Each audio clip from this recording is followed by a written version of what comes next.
Are you at war with the world? Are you constantly drained by negativity around you? Do your emotions control your day before you've even had your coffee?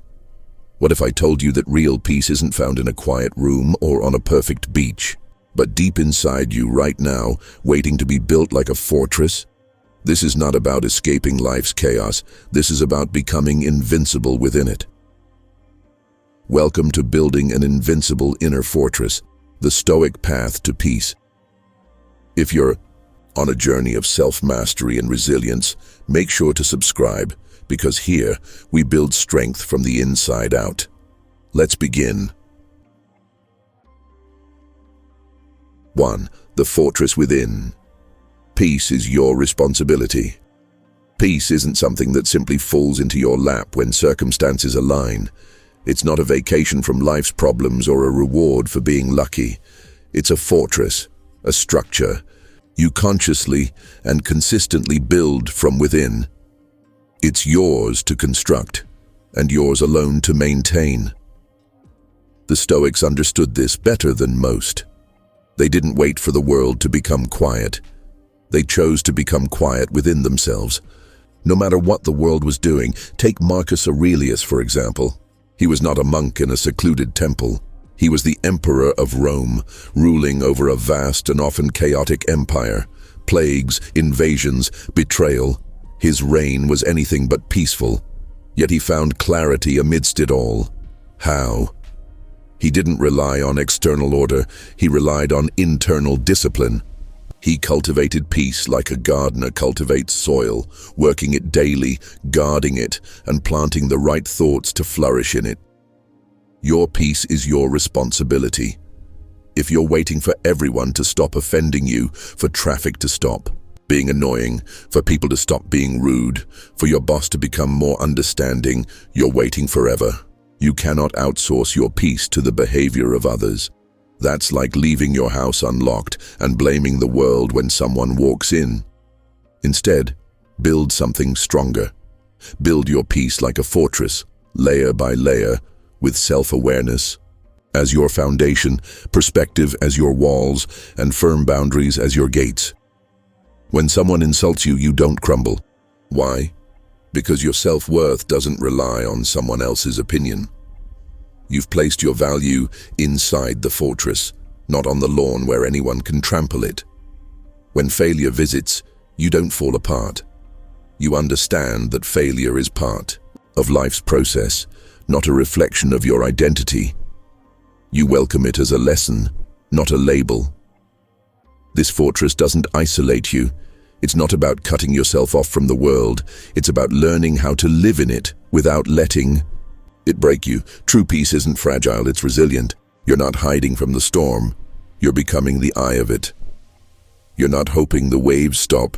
You're learning how to sail. Think of your mind as a city. Do you let anything or anyone walk in and graffiti the walls with anger, fear, or despair? Or do you guard the gates and monitor what you allow in? Most people treat their minds like public parks, open to every passing thought or emotional gust. But the Stoic approach is different. It says, govern yourself. Rule your mind like an empire. Guard your peace like a fortress. This is your power, to respond rather than react. To stand still when everything around you moves. To hold clarity in the chaos. Peace is not avoidance. It's not denial.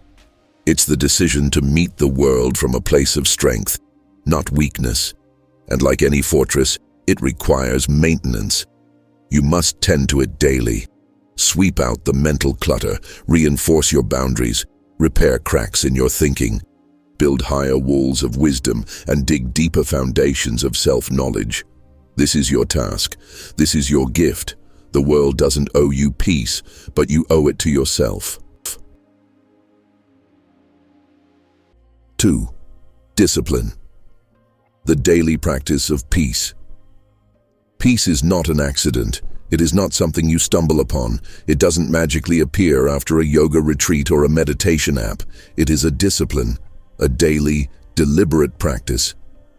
If you want inner stillness, you have to train for it like an athlete trains for strength. It takes effort, repetition, and above all, commitment. The Stoics didn't wait for the sea to calm before they set sail. They learned to steer even when the winds roared. Peace, to them, wasn't a passive state, it was an active process. Every single day they practiced it. In thoughts, in habits, in how they handled adversity. You don't build peace by talking about it, you build it by doing the work. When you wake up and don't check your phone immediately, that's discipline. When someone cuts you off in traffic and you choose silence over shouting, that's discipline. When your coworker gossips about you and you refuse to engage, that's discipline. These moments may seem small, but they're the bricks that form your inner temple. Peace is not a mood, it's a muscle. And like all muscles, it strengthens with use and weakens with neglect.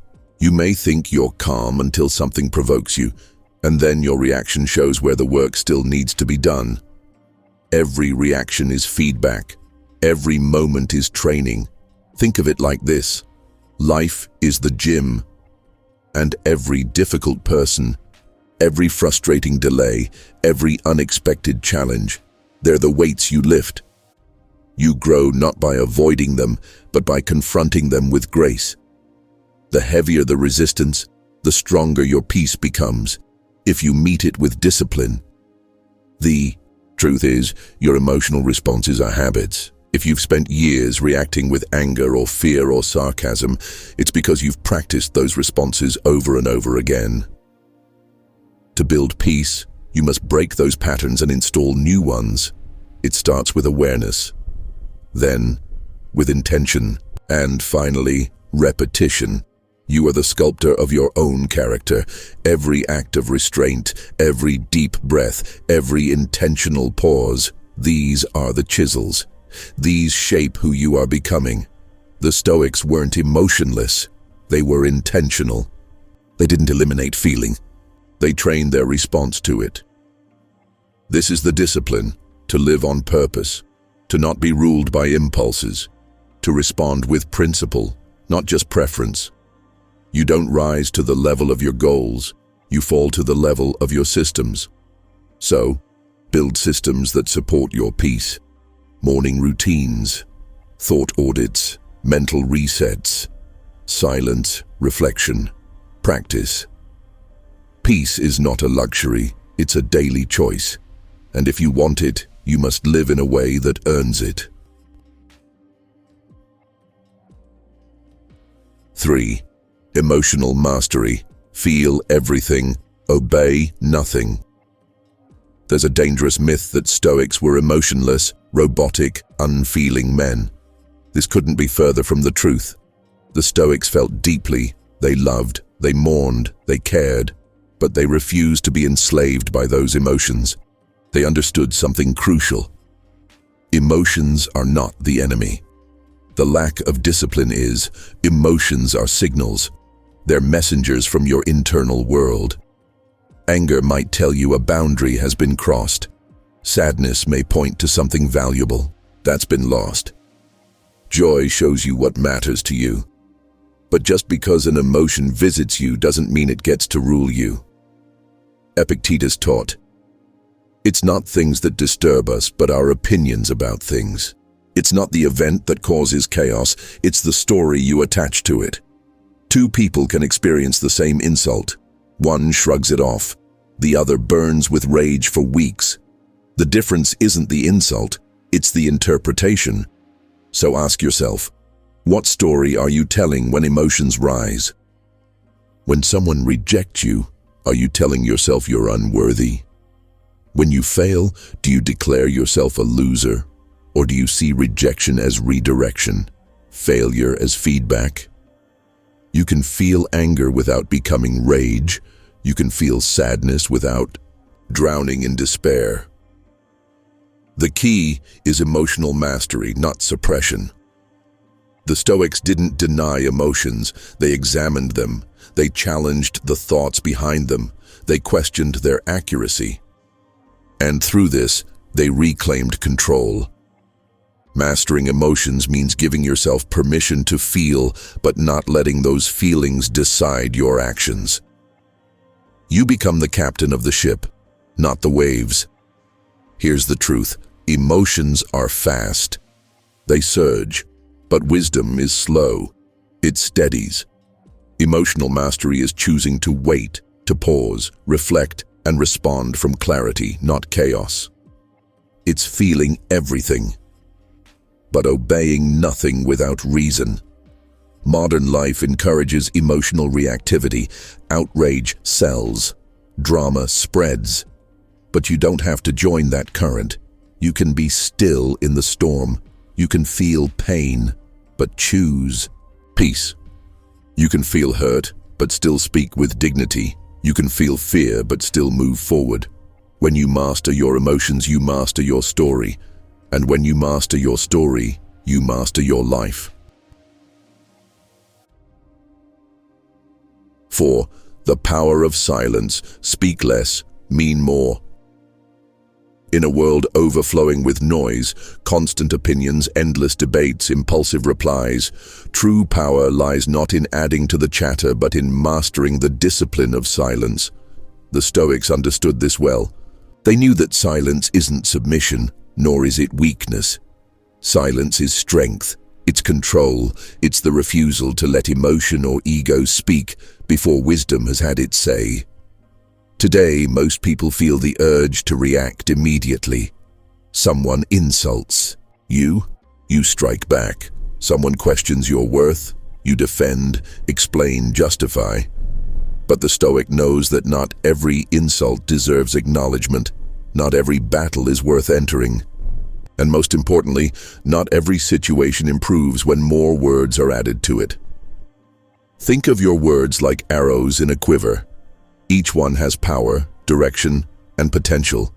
But once released, it cannot be taken back. The Stoic mindset teaches us to use our words with intention, not as reckless weapons, but as deliberate tools. A tool is only effective in the right context. The same applies to your speech. Marcus Aurelius wrote, "The best revenge is not to be like your enemy." That means not lowering yourself to the level of pettiness, gossip, or noise. Often, silence is the greatest rebuke. It leaves room for dignity. It forces the other person to confront themselves, their tone, their motive, without you becoming their mirror. There is profound clarity in silence. When you're not talking, you're listening. You're observing. You're giving yourself space to understand rather than simply react. That's where clarity is born. Not from frantic talking, but from reflective listening. The person who speaks less often sees more. Restraint, therefore, is not about suppression. It's not about bottling up your feelings or ignoring injustices. It's about mastering your response, choosing when and how to engage, if at all. Restraint is a form of self-respect. It's saying, I will not let someone else's chaos infect my inner calm. In moments of silence, you can find your center. You can check your emotions. Is your urge to speak driven by anger? By ego? By insecurity? Then it is not wisdom speaking, it is the shadow of your fears. But when you pause, you give your higher self a chance to respond with intention, not impulse. In modern life, silence has become almost uncomfortable. A conversation pause makes people fidget. A moment without background noise feels awkward. But the Stoic cultivate stillness and silence like a garden. They welcome it. Because silence is not a void. It's a space of power, a chance to reset. There's also a social strength to silence. The person who speaks less often holds more weight when they finally do speak. People listen, not because they're louder, but because they've built a reputation for saying only what matters. Their words are rare and therefore more valuable. In contrast, the person who speaks constantly, who always has a comment, dilutes their message. When you're always talking, people stop listening. Consider Epictetus, the Stoic slave-turned-teacher. He warned against idle chatter and instead urged his students to speak only of what matters: justice, virtue, self-discipline. When others spoke of trivial things, he remained silent. This wasn't arrogance, it was focus, energy conservation, strategic wisdom. So how do you begin practicing the power of silence? Start small. In your next conversation, pause before responding. Let the silence sit. Observe your own mind. Ask yourself, is this reply necessary? Is it kind? Is it true? Does it improve the moment? If not, consider saying nothing at all. Let your silence speak for you. In an argument, resist the urge to have the last word. Ask yourself, do I want to be right or do I want to be wise? Silence is often the wiser choice. It avoids escalation, it maintains your peace. It shows that you are not governed by emotion. Over time, this discipline changes your life. It makes you a better communicator, a better listener, a more centered human being. You begin to see the world more clearly because you're not constantly trying to insert yourself into it. Speak less, mean more. That is Stoic power. 5. Prepare daily. Anticipate the chaos. Most people stumble through life reacting to what happens around them. They wake up, check their phone, get pulled into the noise of the day, and only later wonder why they feel anxious, angry, or drained. But not the Stoic. The Stoic doesn't start the day on defense, they begin it with preparation. Preparation is power, it's foresight, it's the armor you put on before the battle of daily life begins.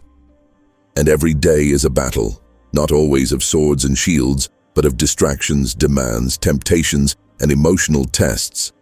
Seneca wrote, "The wise man prepares for all things." That doesn't mean paranoia, it means intention. The Stoic knows that peace isn't something you stumble into, it's something you choose, and that choice is made before chaos knocks on your door. Start each day with a quiet moment before the world has a chance to interrupt. This is your sacred time, no screens, no noise. Just you and your thoughts. Reflect, visualize the day ahead. Think about what might go wrong and how you'll respond. This practice is called premeditatio malorum, the premeditation of evils. Marcus Aurelius practiced it religiously. He imagined the difficult people he might encounter, the delays, the frustrations, not to become cynical but to be ready, to meet life on his terms, not its. When you visualize the chaos ahead, you strip it of its surprise. If someone cuts you off in traffic, you don't curse. They were expected. If your coworker is rude, you don't spiral. You already prepared for it. Your mind becomes like a trained soldier. Calm, alert, unshaken. This is the essence of Stoic preparation. Anticipating the storm and choosing your response ahead of time. It turns you from a passive reactor into a proactive guardian of your own peace. Your preparation should also include reminders of your values. Ask yourself each morning, what kind of person do I want to be today? Will I act with patience, courage, humility? These intentions serve as your compass when the day tries to pull you off course. Without a daily preparation ritual, you become vulnerable to external forces. Your attention is hijacked, your emotions are manipulated, your energy is wasted. But when you begin with clarity, you gain control. Preparation is not a one-time event. It's a practice, a discipline. It's the sharpening of your internal sword every morning. Some days you'll forget, some days you'll feel rushed, but keep returning to it. Like all habits, it grows stronger with repetition. You don't prepare for the easy days, you prepare for the hard ones. And when they come, you'll be ready. You won't panic, you won't fall apart. You'll respond, not with ego, but with virtue. Not with reactivity, but with reason. So tomorrow, before you touch your phone or check your messages, sit with yourself, breathe, reflect, visualize, prepare. This is your Stoic morning ritual. This is how peace begins, long before the world begins. Your peace is your legacy. At the end of the day, no one will remember every word you said or every task you completed. But they'll remember how you showed up. Did you bring calm into chaos? Did your presence make others feel grounded? The Stoic legacy isn't written in history books, it's etched in the energy we bring into the world. So build your fortress, guard your mind, live as proof that true strength is quiet, steady, and peaceful. And if you found this valuable, subscribe, share it with someone who's ready to reclaim their peace, and remember, you don't need the world to be calm to be at peace. You just need to become the fortress.